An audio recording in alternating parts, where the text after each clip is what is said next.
প্রিয় দর্শক, সাজ্জাদ কাদিরের শুভেচ্ছা নিন।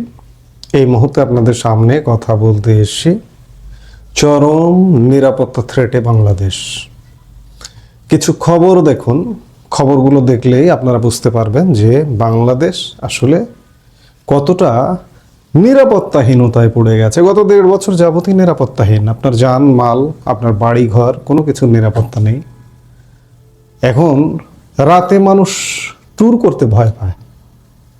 এই যে রাত্রিকালীন যে পরিবহন চলাচল করে, সেটা বাস হোক, ট্রেন হোক, রাত্রিকালীন গাড়িগুলো ফাঁকা থাকে। এটা হচ্ছে 1.5 বছর ধরে কথা যে নিরাপত্তাহীনতায় বাংলাদেশ। এখন শিরোনামটা বলছি যে চরম নিরাপত্তা থ্রেটে বাংলাদেশ। নির্বাচন ঘনিয়ে এসছে। গত 11 ডিসেম্বর ত্রয়োদশ জাতীয় সংসদ নির্বাচনের তফসিল ঘোষিত হয়েছে। নির্বাচনের আয়োজন বলা যায় পুরোদমে চলছে। প্রধান দলগুলো ইতিমধ্যে প্রার্থীও ঘোষণা করেছে এবং এই মুহূর্তে সবচেয়ে বড় রাজনৈতিক দল বিএনপি প্রধান, বিএনপির ভারপ্রাপ্ত চেয়ারম্যান তারেক রহমানও আগামী 25শে ডিসেম্বর দেশে আসছেন। সব কিছু মিলিয়ে নির্বাচনী ট্রেনে উঠে পড়েছে দেশ।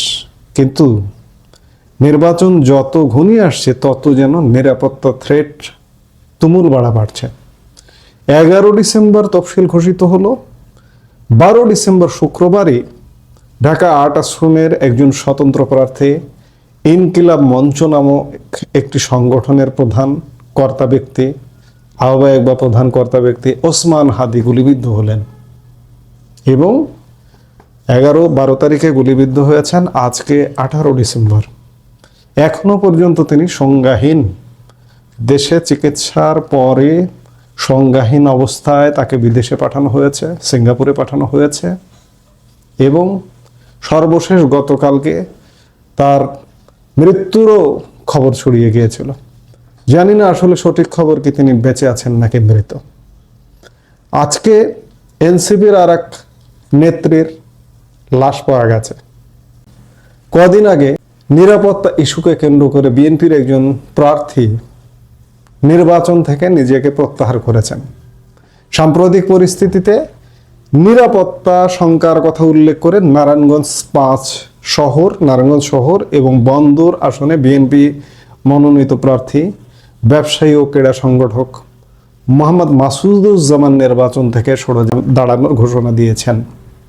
গত মঙ্গলবারে দুপুরে নারায়ণগঞ্জ প্রেস ক্লাবে রীতিমতো সংবাদ সম্মেলন করে এই মাসুদুজ্জামান নারায়ণগঞ্জ 5 আসনের প্রার্থী নিজেকে প্রত্যাহার করে নিয়েছেন। আজকে ত্রয়োদশ জাতীয় সংসদ নির্বাচনকে সামনে রেখে নিরাপত্তা নিয়ে শঙ্কায় নির্বাচন কমিশনের দ্বারস্থ হয়েছেন 2 সম্ভাব্য এমপি প্রার্থী। তারা হলেন কিশোরগঞ্জ 4 আসনের সম্ভাব্য স্বতন্ত্র প্রার্থী একজন নারী কাজী রেহা কবির সিগমা, একজন আলোচিত ব্যক্তি আমার বাংলাদেশ বা এবি পার্টির সাধারণ সম্পাদক, যিনি বরিশাল 3 বাবুগঞ্জ মোলাদি আসনের তার দলের এবি পার্টির প্রার্থী। তিনিও আজকে লিখিতভাবে নির্বাচন কমিশনে নিরাপত্তার দাবি জানিয়ে, নিরাপত্তা চেয়ে চিঠি দিয়েছেন এবং এই আসাদুজ্জামান ফুয়াদ কয়েকদিন আগে তার নির্বাচনী এলাকায় গিয়েছিলেন এবং সেখানে তাকে নিয়ে আমরা বেশ হট্টগোল হতেও দেখেছি। আজকে আবার সরকারের পক্ষ থেকে নিরাপত্তা ইস্যু নিয়ে বিদেশি দূতাবাসগুলোকেও আশ্বস্ত করা হয়েছে। খবরে বলা হচ্ছে যে ত্রয়োদশ জাতীয় সংসদ নির্বাচন ও গণভোটকে কেন্দ্র করে ঢাকাস্থ বিদেশি দূতাবাসগুলোর নিরাপত্তা নিয়ে কূটনীতিকদের আশ্বস্ত করেছে অন্তর্বর্তীকালীন সরকার। এক সংবাদ বিজ্ঞপ্তিতে এ তথ্য জানিয়েছে পররাষ্ট্র মন্ত্রণালয়। বৃহস্পতিবার নির্বাচন, নিরাপত্তা সহ বাংলাদেশের সামগ্রিক পরিস্থিতি নিয়ে দেশের সার্বিক পরিস্থিতি সম্পর্কে উন্নয়ন অংশীদার, বিদেশি কূটনীতিক ও গুরুত্বপূর্ণ স্টেক হোল্ডারদের নিয়ে রাষ্ট্রীয় অতিথি ভবন পদ্মায় ব্রিফিং করেন পররাষ্ট্র সচিব আসাদ আলম সিয়াম।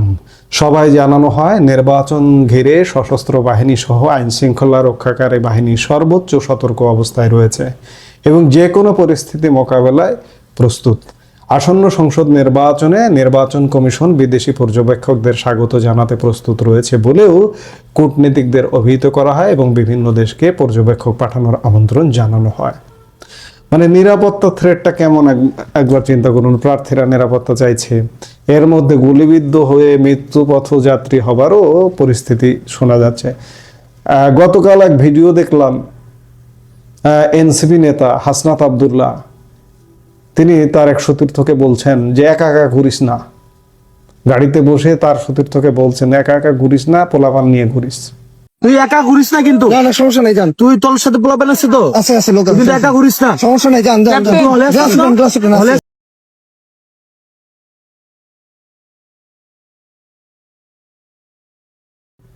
তাহলে নিরাপত্তা থ্রেটটা কেমন, কোন জায়গায়? আজকে এই নিরাপত্তা থ্রেটটা ক্রিয়েট করলো কে? আওয়ামী লীগ করেছে? ছাত্রলীগ করেছে? যুবলীগ করেছে? আওয়ামী লীগ, ছাত্রলীগ, যুবলীগ তো নাই। সেই দল নিরাপত্তা থ্রেট তৈরি করবে? এমন বাংলাদেশ তো ছিল না। ওই দলটাও তো ক্ষমতায় ছিল, ওই দলের সময়ও নির্বাচন হয়েছে, একপাক্ষিক নির্বাচন হয়েছে, কিন্তু এই যে মানুষের জানমালের নিরাপত্তাহীনতা কিন্তু ছিল না। আজকে যারা দেশ চালাচ্ছেন তারা চরম নিরাপত্তাহীনতায় দেশের মানুষকে ফেলে দিয়েছেন। নির্বাচনী প্রার্থী তারা তো খুব গুরুত্বপূর্ণ ব্যক্তি, শুধু তাদের না, একদম সাধারণ মানুষেরও নিরাপত্তা থ্রেট চরমে পৌঁছে গেছে। এই হয়েছে এখনকার আজকের বাংলাদেশ। এর থেকে উত্তরণের পথ এই মুহূর্তে আমাদের জানা নেই। এই মুহূর্তে এ পর্যন্তই। সবাই ভালো থাকুন, সুস্থ থাকুন। আমাদের ভিডিওগুলো নিয়মিত পেতে সাবস্ক্রাইব করুন Sajjad Kadir and the legends YouTube channel এবং লাইক, কমেন্ট, শেয়ার করে সাথে থাকুন।